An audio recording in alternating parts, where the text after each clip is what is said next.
Buenas tardes, voy a presentar un resumen del tema de mi artículo. Mi nombre es Melissa Ontiveros Susco. Primero que dar una introducción sobre qué es el cáncer de mama, ¿no? Como dice, es un problema de salud pública creciente que representa un desafío para los sistemas de salud, ¿no? Es una enfermedad multifactorial con gran variedad clínica y diversos tipos de histología. La inmunohistoquímica se utiliza para clasificar el tumor, evaluar el pronóstico y así mejorar el diagnóstico y orientar al manejo de las neoplasias mamarias. El tema de mi artículo es la clasificación inmunohistoquímica del cáncer de mama y su importancia en el diagnóstico, pronóstico y el enfoque terapéutico.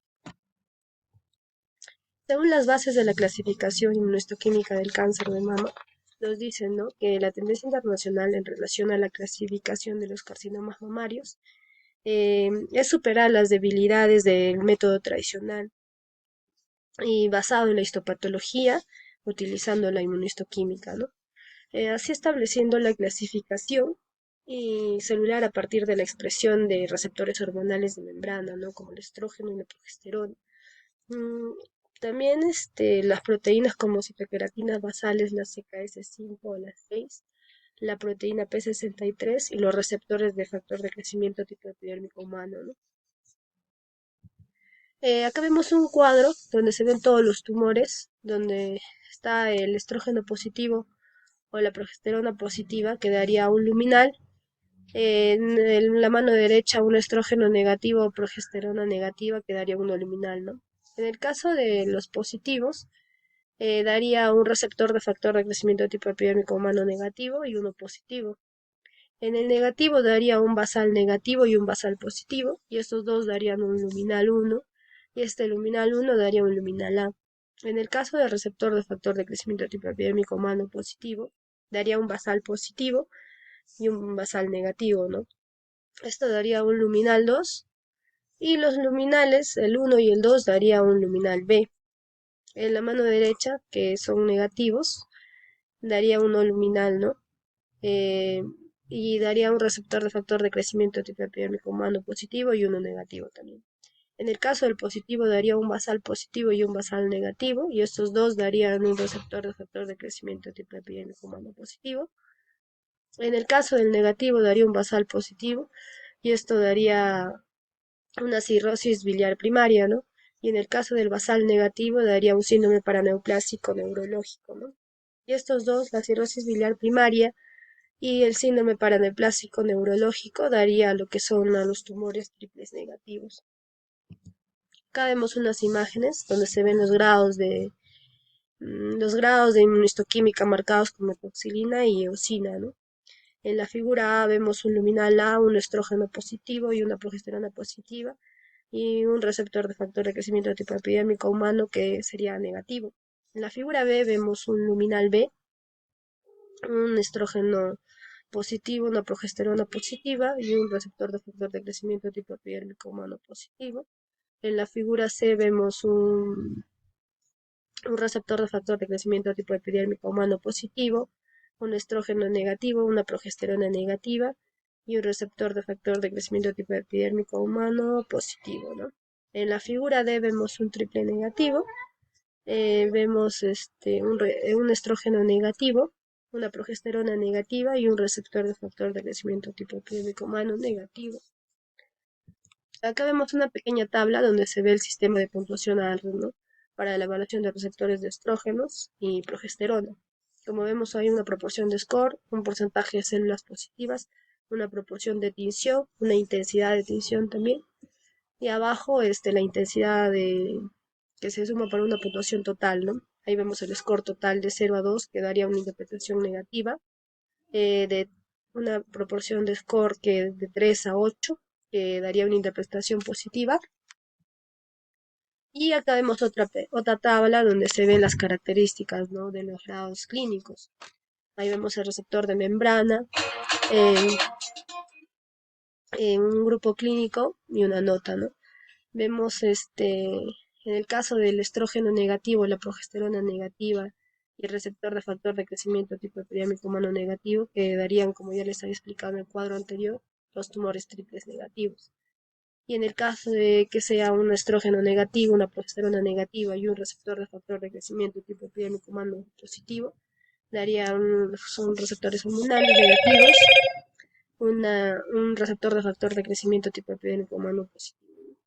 En el caso de el estrógeno positivo o negativo, la progesterona positiva o negativa y el receptor de factor de crecimiento tipo epidérmico humano positivo, darían los que son los luminales B y los receptores de factor de crecimiento tipo epidérmico humano positivo. En el último cuadro, el estrógeno positivo o negativo, la progesterona positiva o negativa y el receptor de factor de crecimiento tipo epidérmico humano negativo daría lo que son los tumores de espectro luminal, también los luminal A indeterminado o los luminal B con un receptor de factor de crecimiento tipo epidérmico humano negativo, ¿no?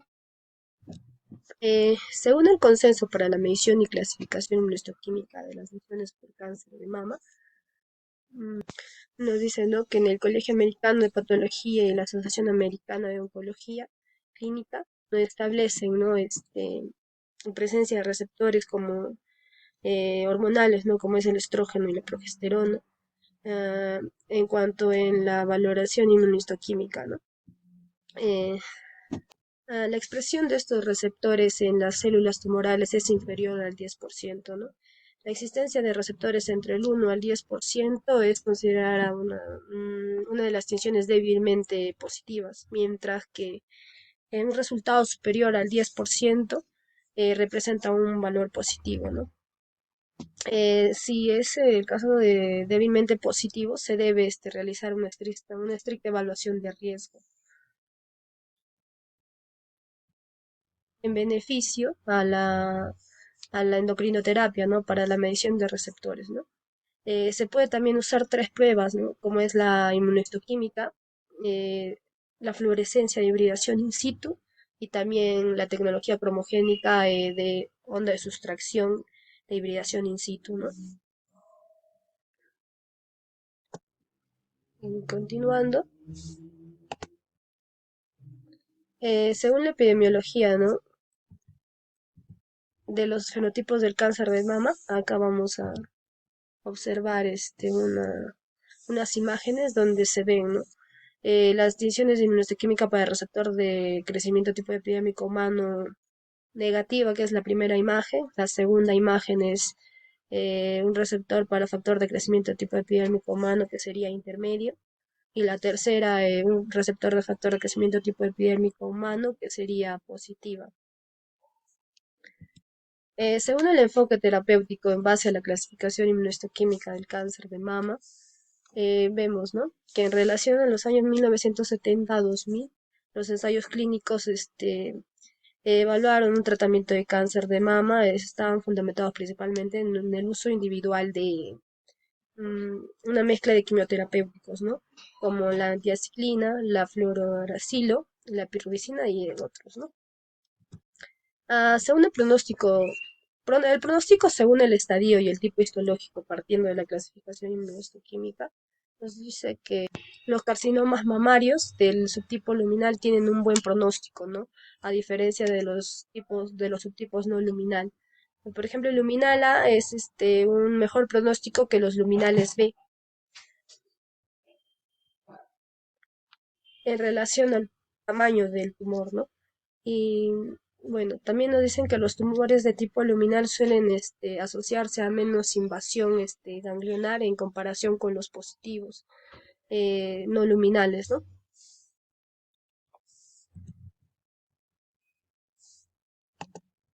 Las conclusiones serían: la clasificación inmunohistoquímica del cáncer de mama tiene claro impacto en el contexto clínico en términos de diagnóstico, pronóstico y tratamiento, ¿no? Estas ofrecen alternativas que sobrepasan otras formas de clasificación fundamentadas en la diferenciación morfológica celular, entregando herramientas para comprender con mayor claridad los perfiles de expresión, comportamiento clínico y los factores pronósticos.